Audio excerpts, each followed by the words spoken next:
Harus kita kejar, harus kita usut. Harus kita usut. Siapa yang nyuruh, siapa yang bayar. Termasuk apabila ternyata yang melakukan itu aparat negara, Pak? Ya jelas dong. Yang berseragam. Tidak akan dilindungi, tidak akan ada impunitas. Tidak akan. Bapak menjamin itu, Pak? Saya menjamin. Jadi kami perlu sampaikan di sini sebagai bentuk pertanggungjawaban, hari ini telah dilaksanakan penyerahan jabatan Kabais terhadap prajurit TNI yang melakukan pelanggaran hukum atau tindak pidana. TNI menyatakan tidak memberikan toleransi dan akan menindak secara tegas. Bahwa sebelumnya juga kami memperoleh informasi kontras ataupun taut menemukan botol ataupun gelas yang diduga menjadi tempat penyiraman air keras. Di mana lokasinya? Ada di dekat, sebenarnya tidak begitu dekat dengan TKP ya, tapi beberapa meter setelah TKP. Beberapa meter setelah TKP? Penyiraman. Boleh kita ke sana ya? Saya akan tunjukkan saudara hasil investigasi independen yang kemudian dilakukan oleh Kontras termasuk juga tim advokasi untuk demokrasi. Areanya diduga di bawah pohon ini, Mas, sekitar sini. Di area ini? Betul.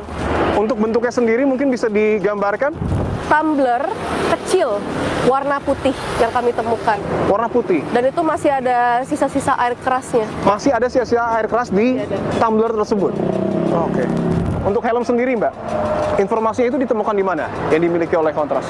Helm itu juga kurang lebih sama ditemukan di titik ini juga, karena kami menduga terduga pelaku itu kena cipratan sedikit dari air kerasnya.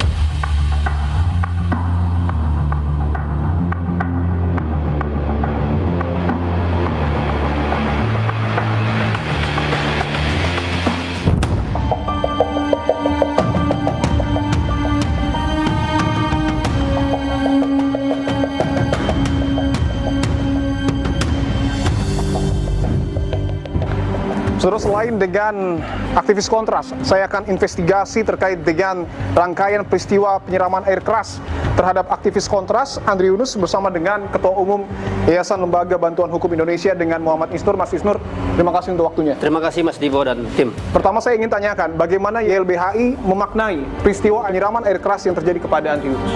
Ini adalah skandal besar yang dilakukan oleh lembaga intelijen negara dan merupakan peristiwa yang sangat melukai hati kita masyarakat karena dilakukan terhadap aktivis pembela hak asasi manusia yang selama ini vokal menyuarakan dan memperbaiki kebijakan-kebijakan di dalam negeri. Ketika Puspom TNI merilis terduga pelaku yang merupakan anggota dari Badan Intelijen Strategis Tentara Nasional Indonesia, apakah sebelumnya YLBHI sudah memprediksi hal ini?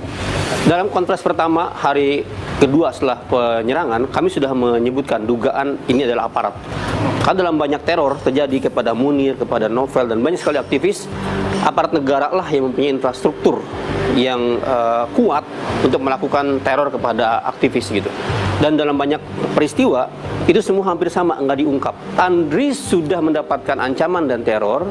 Kami mendapatkan laporan sejak tahun lalu, sejak Andri melakukan aksi intervensi di Hotel Fairmont bersama Taud ya. Itu Kontras dan Andri sudah mendapatkan teror. Per Januari misalnya kita juga sudah dapat laporan orang tuanya di Sukabumi didatangi juga oleh aparat tak dikenal. 3 hari sebelum peristiwa juga teman-temannya di MES juga didatangi orang tak dikenal. Jadi memang Kontras dan Andri sudah sering mendapatkan pesan-pesan dan ancaman kode-kode seperti itu. Dan ini menjadi tempat terakhir yang didatangi ya, di malam itu. Jadi awal janjiannya habis Isya tapi dia datang agak telat. Di gedung inilah kita podcast dan podcastnya ditayangkan di YouTube juga. Boleh kita lihat ruangannya, Mas? Ya, silakan yuk. Ya, ini gedung yang memang tiap hari masyarakat berkumpul, juga aktivis biasa melakukan rapat, konsolidasi, dan sudah menjadi rumah demokrasi sejak 80-an. Di gedung ini memang sering diadakan pertemuan-pertemuan, Mas, untuk membicarakan berbagai hal kebijakan di pemerintah di negara ini yang melanggar hak asasi manusia gitu. Melanggar hak asasi manusia. Kita menyebutnya ini rumah perjuangan rakyat ya. Termasuk melawan pelanggaran HAM oleh aparat pemerintah gitu. Nah, ini gedungnya sedang direnov, Mas. Jadi mohon maaf habis kebakaran. Dan kami juga ini kebakaran gedung YLB juga 2024 ya, 2 tahun yang lalu juga 2 hari sebelum Lebaran. Jadi 2 hari sebelum Lebaran? iya, jadi sama seperti peristiwa Andri ini terjadi seminggu sebelum Lebaran. Waktu itu juga gedung YLBHI pembakaran dan sampai sekarang belum diungkap. Dan ini lantai 3? Lantai 3. Ruang podcast yang kemudian didatangi oleh Andri Yunus. Iya. Oke. Yayasan Lembaga Bantuan Hukum Indonesia, kita akan masuk ke dalam, saudara. Oke. Ya, ini kami sering rapat biasanya di sini, juga sering melakukan konferensi pers di ruang ini. Dan ini adalah ruangan yang didatangi Andri Yunus.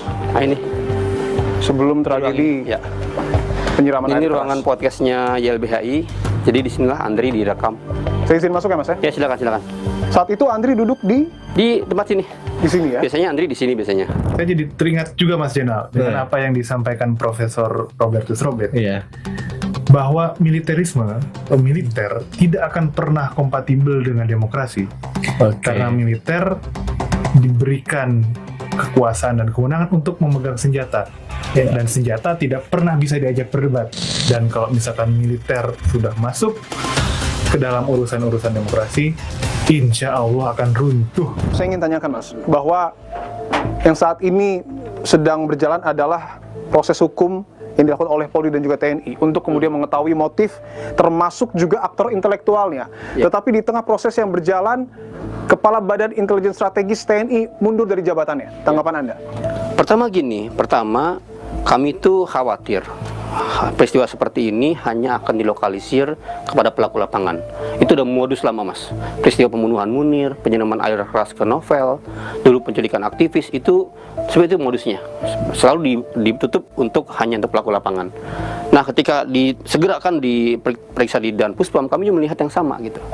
Jadi kami khawatir ini nggak diungkap sampai level yang memberi komando. Karena dalam struktur TNI tidak mungkin seseorang prajurit, apalagi perwira, bergerak tanpa komando. Itu hal yang tidak mungkin. Dalam hukum militer itu standarnya pasti diperintah itu. Kalaupun tidak diperintah, tidak mungkin komandan atau struktur di atasnya nggak tahu. Pasti tahu. Cuman bagaimana level keterlibatannya, siapa yang memerintahkan, siapa yang memfasilitasi, siapa yang mendanai, terus dibongkar semua di dalamnya. Nah, yang kedua, ketika Kabais mundur, itu sebenarnya sejak awal desakan kami, Mas. Desakan kami ini langkah awal, tetapi bukan solusi. Harusnya adalah semua rantai komando yang terlibat, kan nggak mungkin langsung ke Kabais, ada direkturnya mungkin, di atasannya, wakilnya bagaimana, harus diungkap semua rantai komando ini, termasuk mengevaluasi peran Panglima TNI dan Menteri Pertahanan yang merumuskan kebijakan. Makanya kami mendesak Presiden minimal membentuk tim gabungan pencari fakta independen. Di peristiwa Munir memang nggak dihukum aktor intelektualnya, tetapi kami ungkapkan. Kita ungkapkan keterlibatan aktor-aktor pejabat-pejabat di BIN waktu itu. Makanya kami bilang ada duri dalam daging. Nah, makanya sekarang juga kita harus bilang bahwa copot para pejabat yang bertanggung jawab. Jangan ada duri dalam daging di tubuh Bais, di tubuh Panglima, di tubuh TNI gitu. Kami mencoba mengkonfirmasi kepada pihak TNI dan Polri terkait perkembangan kasus penyelidikan penyiraman air keras kepada aktivis, termasuk menanyakan berbagai kejanggalan yang muncul ke ruang publik. Namun baik dari pihak TNI maupun Polri belum dapat menerima permohonan wawancara kami. Anda sempat menyebut dalam kasus Anda ada keterlibatan seorang jenderal. Apakah mungkin ada keterlibatan perwira menengah ataupun bahkan perwira tinggi dalam kasus Andri Yunus? Sangat mungkin terjadi.